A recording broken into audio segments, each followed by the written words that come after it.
আসসালামু আলাইকুম ওয়া রাহমাতুল্লাহি ওয়া বারাকাতুহু। আপনারা প্রত্যেকে জানেন বাবরি মসজিদ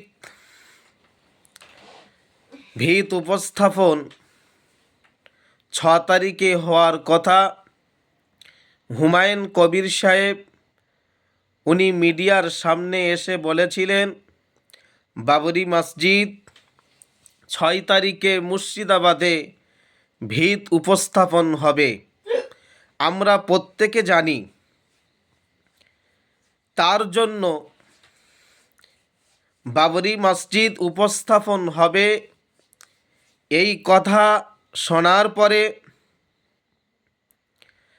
ফুরফুরা দরবার শরীফ পীরজাদা শাহিম সিদ্দিকী উনি নিয়ত করেছিলেন, মানত করেছিলেন, যদি বাবরি মসজিদ ভিত উপস্থাপন হয়, শুরু হয় মুর্শিদাবাদে, তাহলে আমি শাহিম সিদ্দিকী বলে দিচ্ছি 1 কোটি টাকা আমি মসজিদ করার জন্যে দেবো। বাবরি মসজিদ ভিত উপস্থাপন হয়ে গিয়েছে। আজ 12টার সময়, বেলা 12টার সময় ভিত উপস্থাপন হয়েছে। আমি শাহিম সিদ্দিকীকে বলতে চাই যে শাহিম সিদ্দিকী, আপনি বলেছিলেন 1 কোটি টাকা আপনি মসজিদের জন্যে দেবেন।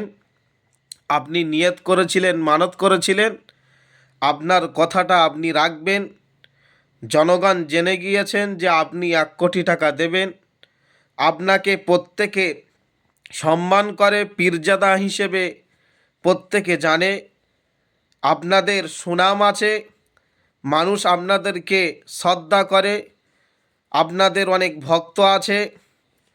আর যদি না আপনি দেন, এটা হলো মুনাফিক। আল্লাহর কাছে যে আপনি নিয়ত করেছিলেন, যদি না আপনি দেন, তাহলে আপনার নাম হবে মুনাফিক। আপনি নামের পিছনে, নামের সামনে শাহিম সিদ্দিকী, তারপরে হবে মুনাফিক। এই মুনাফিকের বক্তব্য শোনা যাবে না। কখন যাবে না? যদি না আপনি এই যে নিয়ত করেছিলেন বাবরি মসজিদের জন্য 1 কোটি টাকা দেবেন, যদি না আপনি দেন, তাহলে আপনার বক্তব্য, আপনি যে বক্তব্য দেন, দিনের কথা মানুষের সামনে উপস্থাপন করেন, আপনার কথার দ্বারাই মানুষ হেদায়েত পাবেন না।